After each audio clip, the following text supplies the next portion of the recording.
The Joe Rogan Experience. The point I'm getting to here is, given Jeffrey Epstein's involvement in the BCCI network, given Jeffrey's involvement in the 1990s with all the foreign policy activities happening in the Middle East at that time, given Jeffrey Epstein's, involvement through, the early 2000s Clinton era and everything, given his involvement in everything from Israeli to Saudi to British to French high-level government officials, Jeffrey Epstein was investigated by the SEC in the 1980s. He was one of the two people who ran the biggest Ponzi scheme in history at the time in the United States, the Towers financial collapse. Epstein's business partner goes to jail for like 30 years or 20 years or whatever. But Epstein skates completely free. Epstein gets involved in this huge fraud in the U.S. Virgin Islands with this, like billion-dollar fraud case in the U.S. Virgin Islands, never prosecuted for any of it. Why is that? Well, one is, he may have, we know in the U.S. Virgin Islands case, he was sponsoring the campaigns, basically, of the politicians there. The prosecutors answer to the politicians. Could be that. But I would be shocked if there, in 40 years of this Where's Waldo, Forrest Gump, he's always in the room, in 40 years of American foreign policy and intelligence activity, money sourcing for that, for all the crimes that Epstein committed, the concern was the same one they had with Rolando Masfer. Don't bring the case, and if you do, bring it in a highly limited way. And that's exactly what happened in 2006, the first time he was indicted. Everybody was up in arms that it was a sweetheart plea deal. It gave protection to all co-conspirators, known and unknown. And it was swooped in quickly before, there was a trial in full, so that lines of evidence couldn't be opened about the network. It's just crazy that statutory rape is what took it all down, right? Because it's underage hand jobs, right? That's what took it all down. Yeah, it seems to be what took Jeffrey Epstein down. Kind of crazy. Even that has a really interesting geopolitical history. There was a similar scandal in the early 2000s with a private military contractor called DynCorp, which again runs through this Adnan Khashoggi kind of Middle Eastern network. DynCorp got in trouble for trafficking, facilitating the traffic. It was a major U.S. military and CIA contractor for logistics and institutional support and military assistance on the ground for the U.S. military all over the world. They got in trouble basically trafficking underage kids to Middle Eastern sheikhs. And I believe in the early 2000s, and I believe the reason that was alleged by Congress that they did that was to juice the deals with them. That basically, these people who were critical. If you're operating on the ground in Kuwait or,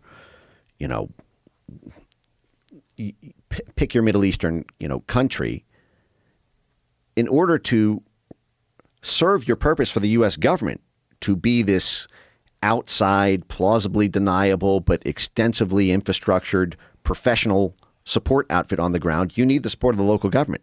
You need the support of the local high-level officials. They need to be happy.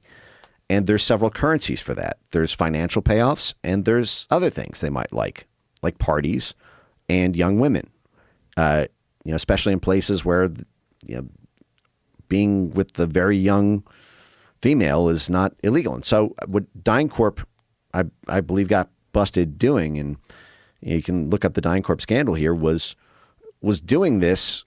And I believe their argument was, well, you wanted us to do this thing on the ground. You wanted us to help the U.S. military and, kind of covert support nodes that were happening here.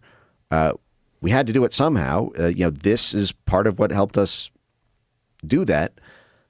I would not be surprised if the Epstein trafficking apparatus started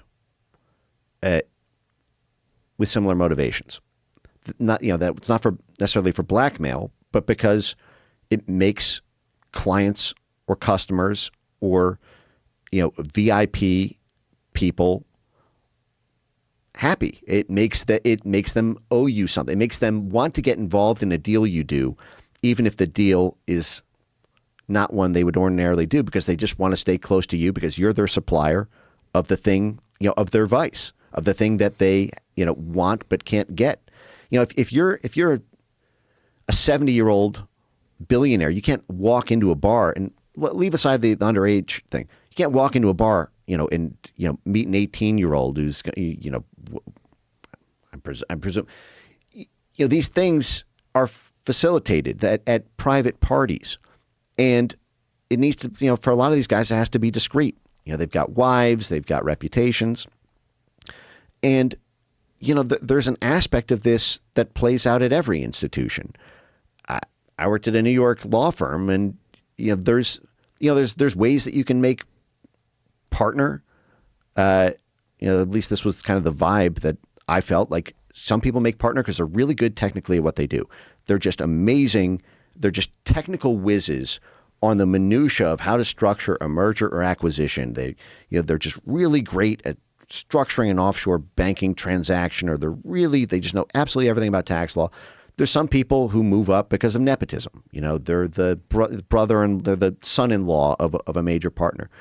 There's some people who make partner because they brought in one client who's just a really big rainmaker. And there's some people who move up because they open doors to partners while they're associates. They introduce them to someone. They host events. They've got, tickets to exclusive things. And the partners just like being around that person because they get access to that person in a currency that they can't get on their own. And that includes hosting, cool, exotic parties, having, attractive women. I've never been convinced that the central role of the Epstein young girl, in my view, sidebar of the Epstein money laundering story is that it was for blackmail. And part of this is because the moment Jeffrey Epstein officially threatens somebody with blackmail, and that person tells his wife, and that wife tells her friends, and that gets out to somebody else that knows Jeffrey Epstein's access goes away overnight. That's the sort of thing that even a rumor of that spreading, and nobody else is going to want to do business with them. So you think people just assume it's blackmail because that is how you would blackmail someone, especially underage girls? I think it is very possible that there could have been indirect blackmail, meaning Epstein passes it on to an intelligence service, to a corporate espionage client or something, and they use that for their own purposes. But even then, imagine, for example, if, like on the Bill Gates thing, like there was Bill Gates gets an email, I have a video of you sleeping with this person, and, or somebody much lower level. The moment they send that to the press, if, in order to, they figure they have nothing to lose. There's not been anybody in the 7 years that's transpired who said, I was personally blackmailed by Jeffrey Epstein. I think because the moment you do that, nobody comes to your parties anymore. You lose all the access. You lose all the deal flow. You lose all the goodwill that you've generated because this rumor, people are very risk averse, especially at that level. Right. But just to have it over their head and never use it, though. Right. Well, I think that what you could have is, because he does his own nefarious stuff, he could compile it so that if they ever threaten him with something, he's now got something on them. And I've seen some correspondence that, in the files that looks like that might not be an impossible scenario. Do you think that's how Jeffrey Epstein got in that position in the first place, that they knew he had this kink? No. not at all. I mean, Adnan Khashoggi had the same thing. Adnan Khashoggi was running around with dozens of young and apparently underage girls the whole time. I think that Jeffrey Epstein probably learned how powerful that can be through that network, seeing that's what powerful people do, that gives them something that gets them a lot of local influence and wins them a lot of favor. That's a very specific illicit desire to want underage people. Well, how do you even find out that someone's into that? Well, I don't think that the majority or anything close to it of the women were technically. I think it was largely young, very young, barely legal, so to speak. But and I know that there were cases of underage, but I think most of it was just very, very young, but not like 20-year-old, not girls, like 13 type thing. And then, remember, because this is an international enterprise, and many of the clients are like, in countries that don't necessarily have the same norms about that that we do. You can very easily see someone getting involved in that just because girls juice deals. And so I don't think that Epstein. I've not seen evidence, and in my view, you don't need any of that to understand the core part of the Epstein story that has relevance to your life today in terms of your own government and the workings of power and corporate finance and the like. But I do think that girls juice deals, and the fact that he had the coolest parties on a private island with the hottest girls is something that brought in a lot of intellectuals, stimulating conversation, scientists, all these very interesting people. So that was part of the thing, right? That was the draw. Try hosting a cool party as a guy with a bad ratio, so to speak. Sausage party. With a sausage party. And when you develop a reputation for having attractive women at the parties you host, you become an important person to know in the network, because basically every male has a desire for attractive women, not saying underage, obviously, but that is like a universal biological desire for men to want to be around attractive women. And what did they do for gay guys? I have no idea. Is that a part of the file or the lore? I've not seen evidence of it. Or if I have, I can't recall it offhand. But again, the whole point is he's throwing these very attractive, cool parties to get all these people together. But that's what juices deals. Right. If you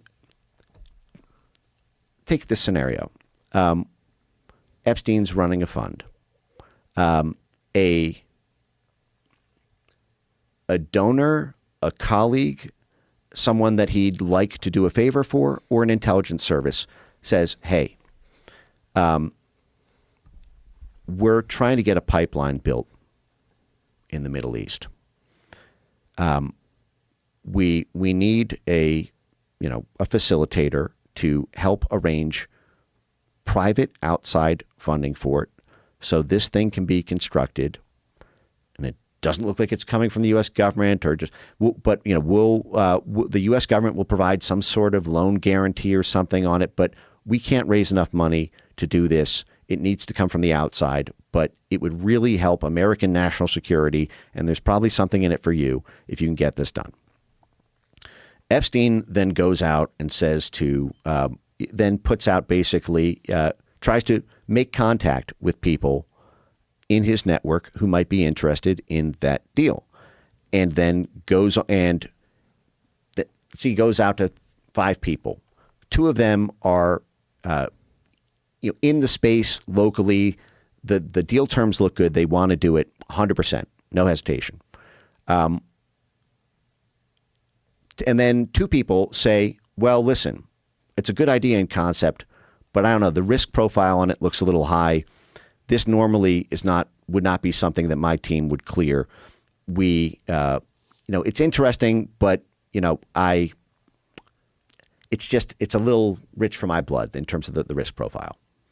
But Jeffrey Epstein asked them to do it.